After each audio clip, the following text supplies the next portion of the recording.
साथियों नमस्कार, कैसे हैं आप सब लोग। मज़ामा केम छो कसा आहेस। साथियों आप सबको जय श्री राम, जय बालाजी की, जय खाटू श्याम जी की।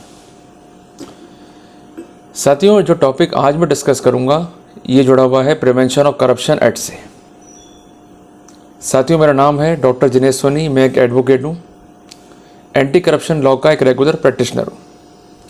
साथियों जो कुछ भी मैं गैदर करता हूँ कंसर्न कोर्ट से, उसका जो एक नटशेल में एक्सपीरियंस है मैं आपके साथ सदैव ही शेयर करने का प्रयास करता हूँ, ताकि मैं आपकी नॉलेज को अपडेट रख सकूँ, ताकि जब भी आप जो प्रॉब्लम क्लास में डिस्कस की जा रही है उससे रूबरू होते हैं तो जो सॉल्यूशन आपके पास ऑलरेडी है उसके तहत आप प्रॉब्लम को इनकाउंटर कर सकें और effective remedy as per law प्राप्त कर सकें।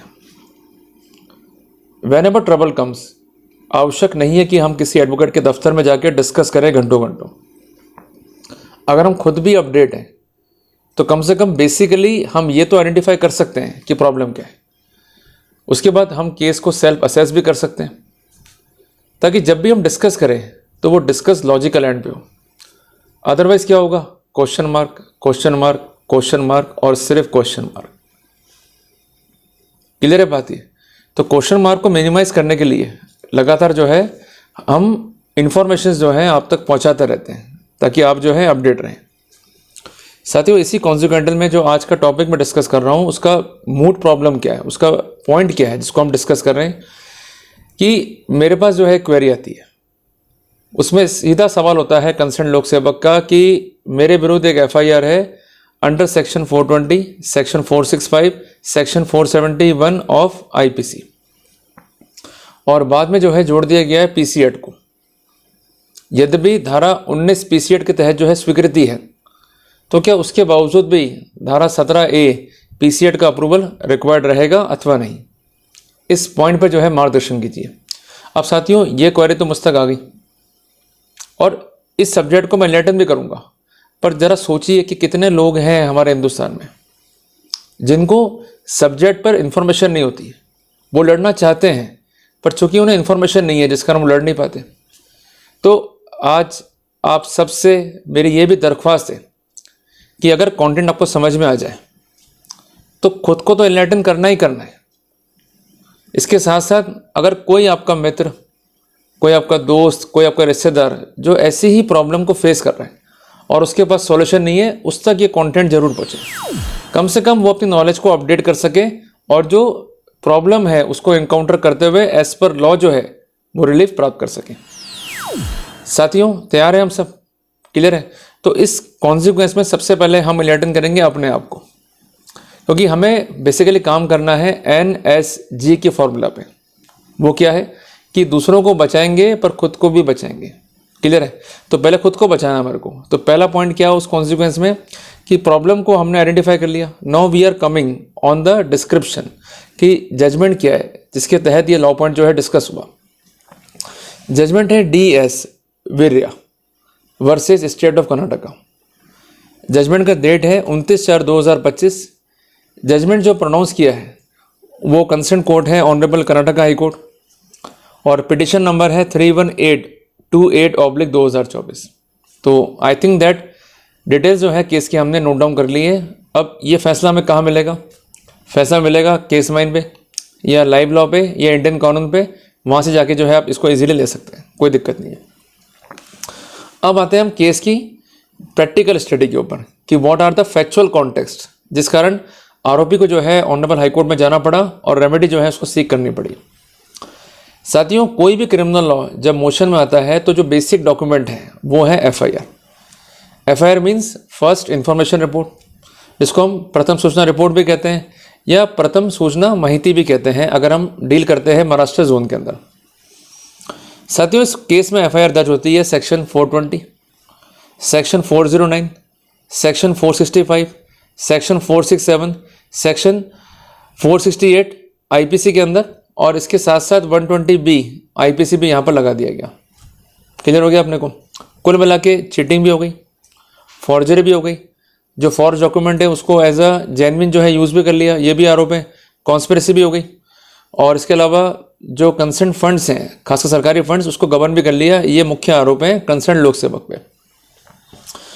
साथियों, बेसिकली जो एफआईआर का सेक्शंस है जो हमने अभी डिस्कस किया है, उसमें कहीं भी आपको पीसीआर दिखाई नहीं दे रहा है।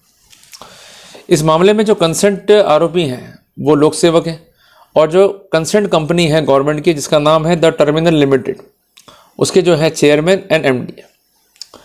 ये कंसर्न जो कंपनी है ये जुड़ी हुई है development and management of concern truck terminal से, और बेसिकली कंसर्न कंपनी जो है मीटिंग करती है, एजेंडा को पुट इन करती है, जो कंसर्न रेजोल्यूशन है वो पास होते हैं, और उसके बाद गवर्नमेंट की अप्रूवल ली जाती है, गवर्नमेंट के फंड्स को जो है ऑप्टेन किया रहता है, प्रोजेक्ट पे जो है काम किया रहता है। ये कंपनी का बेसिक क्राइटेरिया है, बेसिक मोडस है to work out on the project.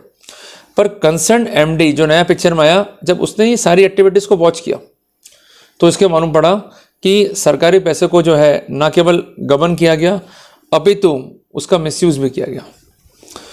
इनका कहना यह था कि there is a requirement to maintain transparency, तो किसी भी प्रोसेस को जो है ट्रांसपेरेंट वे में नहीं किया गया, सारे प्रोसेस जो हैं गलत तरीके से किए गए, नियम विरुद्ध जा करके प्रपोजल्स को तैयार किया गया, फंड्स को जो है एक्वायर किया गया, और उसको जो है ये लोग खा गए, और एक बड़ा फंड जो है यहाँ पर इन लोगों ने खाया।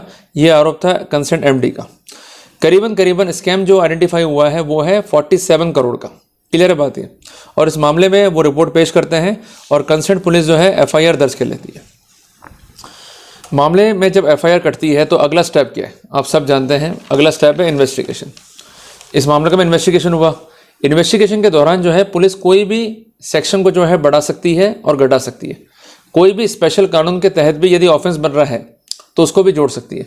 तो पुलिस ने क्या करा, यहाँ पर बहुत होशियारी करी। उन्होंने क्या करा कि इनिशियली जो एफआईआर काटी वो काटी सिर्फ और सिर्फ आईपीसी में, and as soon as possible PC act को भी इंसर्ट कर दिया। इसके पीछे उनकी इंटेंशन क्या थी कि अगर इंसेप्शन पे ही हम पीसी एक्ट को इंसर्ट करते देन डेफिनेटली 17 का अप्रूवल लेना पड़ता। अप्रूवल नहीं मिलता तो हम प्रोसीड नहीं कर पाते। तो उन्होंने क्या करा, बाईपास कर दिया। पहले एफआईआर दर्ज करो आईपीसी में, बाद में जोड़ दो तो रिक्वायरमेंट रहेगी नहीं अप्रूवल की। अल्टीमेटली जब ये मैटर चैलेंज हुआ और सारी स्थितियां संज्ञान में आई ऑनरेबल हाईकोर्ट के, तो उन्होंने इसी पॉइंट पर अटैक किया कि ये जो रवैया है ये रवैया गलत है। अगर आप आईपीसी के तहत भी एफआईआर काट रहे हैं और बाद में पीसी एक्ट को जोड़ रहे हैं तो अब भी 17A का कंप्लायंस करना होगा। सिर्फ धारा 19 के तहत स्वीकृति ले आते हैं तो ये अपने आप में सफिशिएंट कंप्लायंसेस नहीं है। अगर ये रवैया रहता है प्रोसिक्यूशन का तो ऐसी स्थिति में प्रोसेस का अब्यूज है। Entire proceedings are liable to be set aside and quash. ये पहला हिट था कंसर्न कोर्ट का। दूसरी बात, कोर्ट ने इस मामले में विशेषता की स्थिति को देखा कि जो भी धारा लगाई गई है उसमें इंपॉर्टेंट धारा है धारा 409 आईपीसी। ये जुड़ी हुई है miss appropriation by public servant से। अगर लोक सेवक अपने पद का दुरुपयोग करते हुए सरकारी फंड्स को हजम कर लेता है, सरकारी प्रॉपर्टीज का दुरुपयोग करता है जो उसके पोजीशन में, तो ऐसे सिनेरियो में धारा 409 आईपीसी एप्लीकेबल हो जाएगा। इसी के साथ साथ यही सब्जेक्ट जो है डील किया गया पीसी एक्ट में, पर सेक्शन क्या उसके लिए धारा 13 sub clause 1 sub clause A PC act. Point क्या है कि दोनों ही धाराएं एक ही सब्जेक्ट पर अलग अलग ऑपरेशनल वे में काम कर रही है, बट दोनों के इंग्रेडिएंट्स बिल्कुल सेम है। तो सिर्फ और सिर्फ हमें इंपेरेटिव अप्रूवल्स नहीं लेने पड़े, तो पहले तो आपने जोड़ दिया सेक्शन 409 आईपीसी और बाद में आपने केस को और अधिक सीवियर करने की नीयत से धारा 13(1)A पीसी एक्ट का जोड़ दिया। कोर्ट ने कहा यह अप्रोच जो है मेलाफाइड है, indicating that concern prosecution is willing to infringe the rights of the concern accused. Clear हो गया अपने को। तो जो भी कंसर्न प्रोसिक्यूशन है वो किसी भी रूप में जो है मनमाना व्यवहार नहीं कर सकता है। अगर कंप्लायंसेस है तो वो कंप्लायंसेस जो है करनी पड़ेगी। अगर प्रोसिक्यूशन कंप्लायंसेस नहीं कर रहा है in the bare naked manner without having the proper compliances, अगर आगे प्रोसीड कर रहा है तो ऐसी प्रोसीडिंग्स जो है प्रोसेस का अब्यूज है and it is liable to be discarded. साथियों, इन्हीं दोनों पॉइंट पर जो है लड़ाई हुई थी। अल्टीमेटली पिटिशन फाइल हुई थी ऑनरेबल हाईकोर्ट में और ऑनरेबल हाईकोर्ट ने सारे फैक्ट्स को देखते हुए केस को क्वैश कर दिया। साथियों, ये फैसला सिर्फ एक फैसला नहीं है, ये बेसिकली एक बैकबोन है कंसर्न लोक सेवक के लिए जो कि इनोसेंट है और गलत रूप से फंसा दिए गए in the case of cheating, misappropriation and forgery. Judgment को यदि हम देखें और उसके साथ साथ अन्य जजमेंट है उनको भी हम देखें तो हमें सीखने को मिलती है 5 महत्वपूर्ण बातें। सबसे पहली बात कि यदि आप एक लोक सेवक हैं और आप रंगे हाथों नहीं पकड़े गए और आपके विरुद्ध अगर कंसर्न एसीबी या विजिलेंस प्रोसीड करता है पीसीएड में, इन दैट सिनेरियो 17A पीसीएड का अप्रूवल लेना होगा। अगर अप्रूवल नहीं है प्रोसीडिंग जो है विजिटेड हो जाएगी। दूसरी बात यह है कि सिर्फ मामला दर्ज कर दिया आईपीसी में, बाद में एड ऑन कर दिया पीसीएड को, तब भी धारा 19 पीसीएड के साथ साथ धारा 17A पीसीएड का कंप्लाइंस करना पड़ेगा। नहीं करा, we are having a hitting point. तीसरी बात है कि अगर आरोप गबन का है तो वहां पर जजमेंट है ऑनरेबल सुप्रीम कोर्ट का N Raghavendra versus state of Andhra Pradesh, जहां पर स्पष्ट है कि गबन के जो मामले हैं वहां पर ऑडिट मस्ट है, ऑडिट नहीं है then we are having a third bullet point to secure victory. चौथी बात यह है कि जो भी केस लेके आता है prosecution, it must be specific. Case जो है स्पेसिफिक नहीं है, एलिमेंट्स जो हैं उसको सेटिस्फाई करने के लिए स्पेसिफिक फैक्ट्स को नहीं रखा गया है, एविडेंस रिकॉर्ड पर नहीं है, या जो एविडेंसेस हैं वो विदाउट कॉरोबोरेशंस हैं या उनका कनेक्टिंग लिंक नहीं है, then we could have the benefit. And पांचवी सबसे इंपॉर्टेंट बात कि जो कंसर्न लोक सेवक हैं उसके विरुद्ध अगर आरोप लगा दिए गए हैं बाय द प्रोसिक्यूशन, आरोप कौन लगा रहा है, उसके पास सोर्स इंफॉर्मेशन कैसे आई, उसका क्या स्क्रूटनी हुआ, क्या वेरिफिकेशन हुआ, ये सब भी पार्ट एंड पार्सल है रिगार्डिंग द प्रिलिमिनरी इंक्वायरी।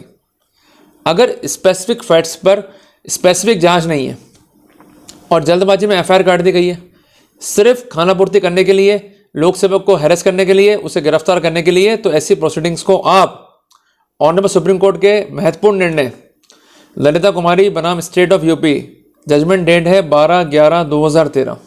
इसके अलावा जजमेंट है ऑनरेबल सुप्रीम कोर्ट का सीबीआई वर्सेस अशोक कुमार अग्रवाल, जिसका जजमेंट डेट है 31 अक्टूबर 2013 की लाइट में भी चुनौती दे सकते हैं। तो रेमेडीज तो हैं बट इंफॉर्मेशन नहीं थी, मैंने अब आपको इंफॉर्मेशन भी दे दी।